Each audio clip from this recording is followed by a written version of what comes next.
Tindahan ni Aling Galing? Nanay, sino po si Aling Galing? Siya ang pinakamasipag, pinakamabait, at pinakamadiskarteng tinderang nakilala ko. Pero bago siya naging isang mahusay na tindera,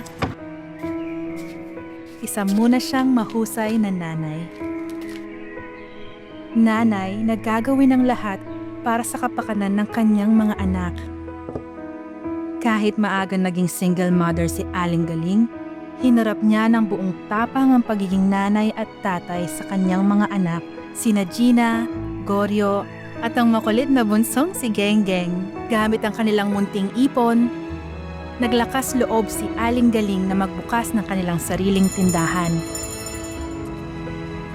Ginawa nila lahat ang kanilang makakaya, hanggang sa magsimulang magbunga ang kanilang pagsisikap. Pero kahit na buo ang loob ni Aling Galing na itaguyod ang pamilya niyang mag-isa, hindi pa rin yon naging madali. Ano po nangyari pagkatapos? Ginamit na lakas ni Aling Galing ang pagmamahal niya sa kanyang mga anak. Paano po? Mas lalo pang pinalago ni na Aling Galing ang kanilang munting tindahan. Kasabay ng kanyang pagsusumikap, ginamit niya ang pangangailangan ng kanyang pamilya bilang gabay.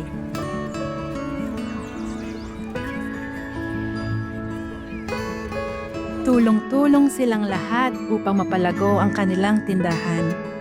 Lahat may ambag para lalo pa nilang mapabuti ang kanilang negosyo at makatulong sa kanilang pamilya.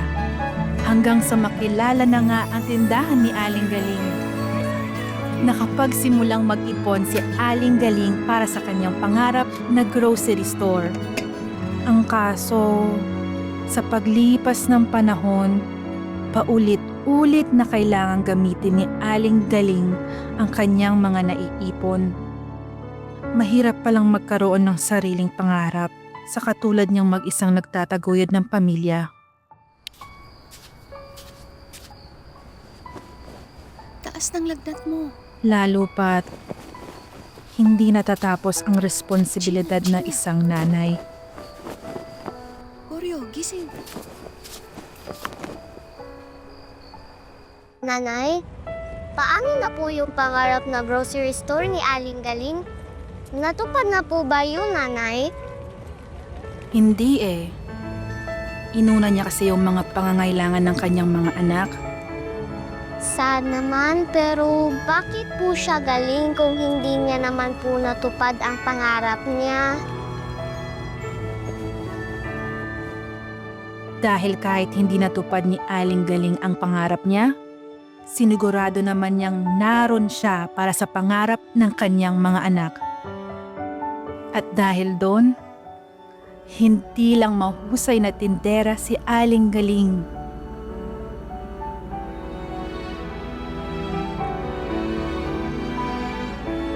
Isa rin siyang ulirang ina.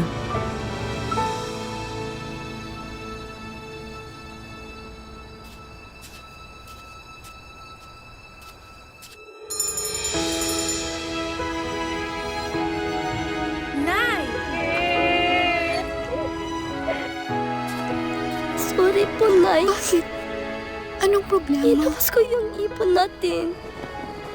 Ayos lang. Nay, tinupad ko po yung pangarap natin.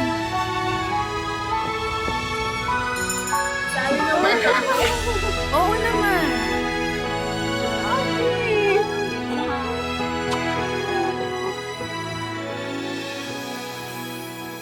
Lahat ay posible sa pamilyang nagtutulungan.